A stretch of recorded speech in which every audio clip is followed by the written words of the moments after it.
Olá meus caros, aqui é o Corvo.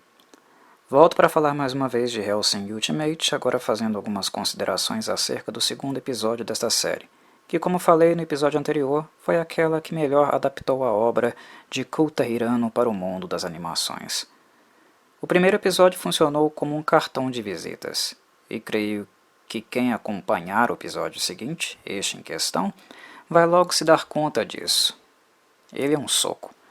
Todo o extremismo do episódio anterior fica parecendo brincadeira de criança perto deste daqui, o que por si só já é algo deveras chocante. É aqui onde a trama começará realmente a ser desenhada, adquirindo traços conspiratórios e vai embarcar sem restrições na insanidade dos protagonistas e antagonistas. É curioso como assistir a animação novamente não retira dela a qualidade chocante que ela possui. Algumas cenas desenhadas por Hirano no mangá e adaptadas para o anime são algo realmente muito perturbador. Hellsing é o anime mais perturbador que existe por aí? Não. Mas ele está nas cabeças, sem dúvida. O que faz Hellsing Ultimate ser uma obra tão extrema não é o fato de ela utilizar execuções tão explícitas. Podemos encontrar o gore sendo retratado graficamente em muitas outras obras por aí, e no entanto, sem conseguir o mesmo impacto. O que torna Hellsing tão desconfortável, em alguns momentos, não são os desmembramentos e execuções bárbaras. A avaliação que faço é diferente. O que gera realmente impacto, a meu ver, é a forma como as personagens reagem ao realizar estes repugnantes banhos de sangue, a forma como encaram estes verdadeiros açougues como algo simplesmente lúdico, demonstrando excitação, animação com tudo isso. É doentio, e o que de fato impacta em Hellsing. A psique distorcida de antagonistas e protagonistas que estão entre os mais doentios já retratados na história dos mangás e, consequentemente, dos animes. E nada mais doentio do que o nazifascismo, o Holocausto, não é mesmo? O segundo episódio começará a introduzir o antagonismo da Millennium e seu macabro modus operandi, revelando no seu término a identidade desta instituição, formada pela escória de sobreviventes nazistas da Segunda Guerra Mundial, cuja mentalidade patológica e diabólica faz com que idealizem um novo extermínio em massa. Os horrores da guerra e daquilo que há de mais perturbador nela é o objetivo destes trastes malditos. E Hirano, por sua vez, não vai se segurar com a sua obra. O autor explora toda a aberração que são essas criaturas nos mínimos detalhes, tornando-as mais nojentas e abjetas do que os próprios monstros fictícios, como Alucard, por exemplo. O totalitarismo genocida dos nazifascistas é algo repugnante. Suas ações e frieza do comportamento, o prazer que eles sentem em causar a morte e o sofrimento de milhões, é o que de fato, aos meus olhos, faz com que Hellsing seja uma obra tão perturbadora, pois ela mostra de maneira transparente o pior da humanidade, o seu verdadeiro câncer, o fascismo, a paixão pela destruição e eliminação perversa dos opositores. Os principais antagonistas desse episódio, os irmãos Jean e Luke Valentine, funcionam novamente como um aperitivo do que está por vir. Seu comportamento revela com que tipo de gente a organização Hellsing realmente terá de lidar. Verdadeiros psicopatas, desprovidos de qualquer empatia e movidos apenas pelo prazer doentio em causar sofrimento e idealizar chacinas. São personagens movidos exclusivamente pelo ego, que procuram na Millennium apenas uma forma de viabilizar a satisfação dos seus desejos mais mesquinhos e sádicos. Jean e Luke deixam isso bastante claro, principalmente nas diferenças motivacionais que movem os dois. Jean precisa apenas de uma desculpa para fazer o que ele mais gosta: chacinar qualquer um que encontre pelo caminho. É a única coisa que realmente dá prazer para esse filho da puta, que não o deixa enfadado, digamos. Intelectualmente falando, ele é bastante inferior ao seu irmão Luke.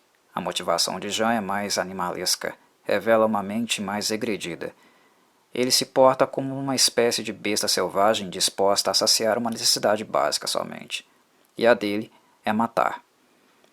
Luke é tão monstruoso como o irmão, mas mentalmente se organiza de forma diferente, de modo diferente. Sua motivação não é sádica como a de Jean, embora ele possa ser tão carniceiro quanto o irmão. Luke é o típico psicopata com um rei na barriga. O prazer dele não é saciado ao matar pura e simplesmente, mas sim por matar pessoas as quais ele julga serem excepcionais. A motivação deste verme é matar pessoas talentosas, pois é esta a forma que ele encontra para se autoafirmar, ou seja, é algo que revela vaidade, uma postura típica de um narciso clássico. No entanto, o narcisismo de Luke é crônico. Se autoafirmar constantemente, como a última bolacha do pacote, é o que justamente leva-o a ser inconsequente como o Jean, o que só se intensificou quando ele se tornou um vampiro, e os alvos humanos se tornaram irrelevantes, inofensivos dessa forma. Se unir a Millennium foi uma oportunidade que Luke encontrou de bater de frente com cachorros grandes, mais interessantes e excitantes para ele. E é esta obsessão que o motiva a se juntar com os nazistas e criar uma oportunidade de desafiar o maior ídolo dele, o monstro que ele mais admira, depois de si mesmo, é claro. Este ídolo é o monstro, Alucard. E tornar seu desejo realidade é algo que ele iria se lamentar muito. Um dos pontos altos desse episódio é justamente o momento onde todo o mal que Luke causou para dezenas de pessoas é todo voltado contra ele. Ele realmente se borra, é tomado por um intenso terror. É aquele momento onde o monstro, o tirano, aquele que acredita estar no topo, ser o soberano intocável, cai da cadeira. O momento quando se depara com uma criatura ainda mais diabólica e poderosa que ele. É quando o mal assume dimensões que, na sua arrogância, o tirano era incapaz de sequer cogitar a existência. E este mal é Alucard aqui, neste episódio. Aqui, Alucard apresenta um pouco mais do seu background, das suas origens. E não deve ser novidade para ninguém que Alucard se trata do velho conde em pessoa, mas apenas em outra roupagem. Para isso basta ler seu nome ao contrário, certo? E o episódio abre justamente com uma cena onde toda e qualquer dúvida sobre esse assunto é esclarecida. Trata-se de um flashback do momento em que Van Helsing, o primeiro caçador da linhagem, antepassado de Íntegra, finalmente subjuga o conde. São pequenos flashbacks que temos através de um sonho que Alucard tem durante o seu repouso sentado no seu trono, lá no porão da base da Helsing. Lembranças que ele ainda possui enraizadas no seu subconsciente e que o tornam inclusive emotivo. Ele chora lágrimas de sangue, mesmo dormindo. Não são momentos muito explicativos ou sequer reveladores. A obra tem um andamento lento e tende a revelar poucas informações a cada episódio, até que todo o mosaico esteja montado no fim do 10º e último capítulo. Com o tempo, ficará mais claro seu envolvimento com os britânicos e como o seu modus operandi e comportamento foram sendo historicamente alterados. Questão de tempo, basta ter paciência. No departamento estratégico, este episódio também revela que o inimigo, a Millennium, trabalha de maneira metódica. Os ghouls e a sua proliferação no Reino Unido, como foi retratado no episódio anterior, se tratou de um movimento pensado e não natural. Foi algo orquestrado, mas ainda em fase de experimentação. Íntegra e a Helsing descobriram um implante de um chip nos corpos dos ghouls e que eles estavam sendo produzidos como se oriundos fossem de uma fábrica, uma linha de produção. E, não apenas isso, o monitoramento através do chip é utilizado não apenas na infantaria da Millennium, que são os ghouls, a bucha de canhão, mas também em seus comandantes, como Jean e Luke. O chip tem a função de rastreio, de escuta e medição das capacidades de combate e resistência do inimigo, no caso a Helsing. Em caso de captura dos membros inteligentes, o chip possui também um mecanismo de autodestruição, de queima de arquivo, capaz de incinerar vivos os indivíduos antes que eles sejam submetidos à tortura e revelem assim os planos específicos dos malditos nazistas. Toda a chacina realizada neste episódio é um salto gigantesco se compararmos com o episódio piloto, visto que são as formas de defesa da Helsing que estão sendo testadas aqui, num ataque direto feito à sua base. Jean e Luke não se seguram e atacam da forma mais truculenta possível. Esse era o plano, testar a Helsing, aprender com um ataque. E é algo que faz com que a Helsing, por sua vez, e seus lixeiros de maior destaque, Alucard, Ceras e Walter, também não se contenham. É um banho de sangue assustador. O combate de Alucard é particularmente bastante interessante, pois revela algo que estava até então oculto no personagem, na natureza dele. Alucard tinha selos de contenção. Em outras palavras, ele bloqueava seus poderes e, por consequência, inibia também a maior parte da sua natureza sanguinária e demoníaca. Esta é uma das razões do personagem aparentar estar, na maior parte do tempo, calmo e contido. A liberação total dos poderes de Alucard é algo aterrorizante apenas de imaginar, o tipo de besta selvagem, insaciável e incontrolável que ele pode se tornar.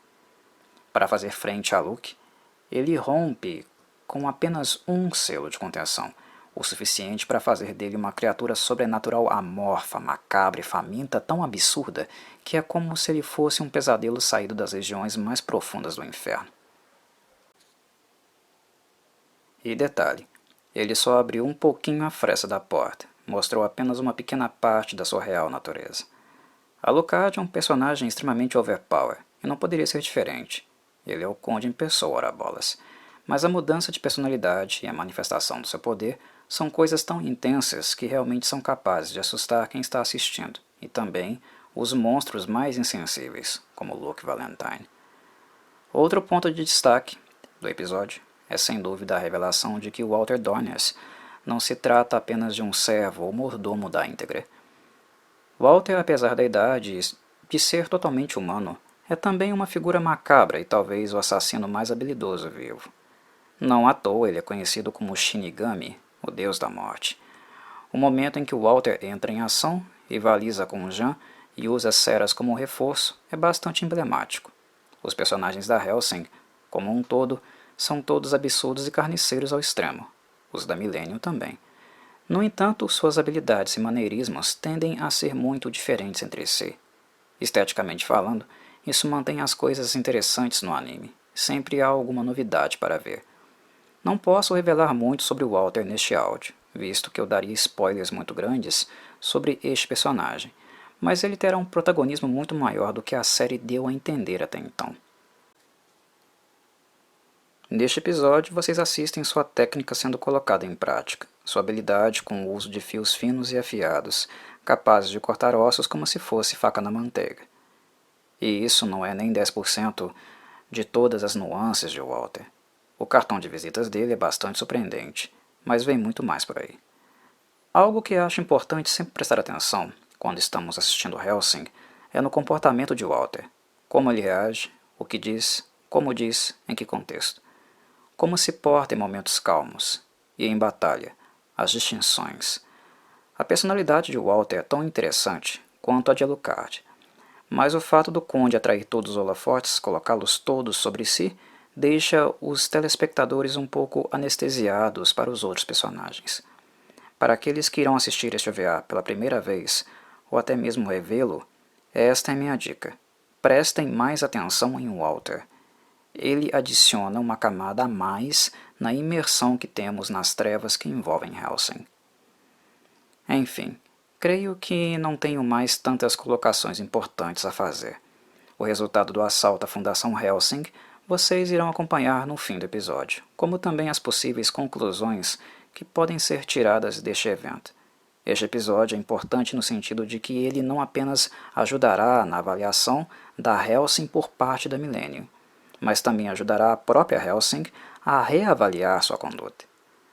Antes de ser pega de maneira desprevenida, a acomodação é algo esperado de gente tão poderosa, mas esse ataque à base fatalmente faz com que a acomodação termine aqui.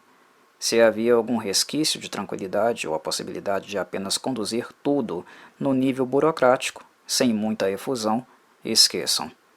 Isso não será mais possível. Preparem-se para a guerra. Ela está vindo. Um abraço, meus caros.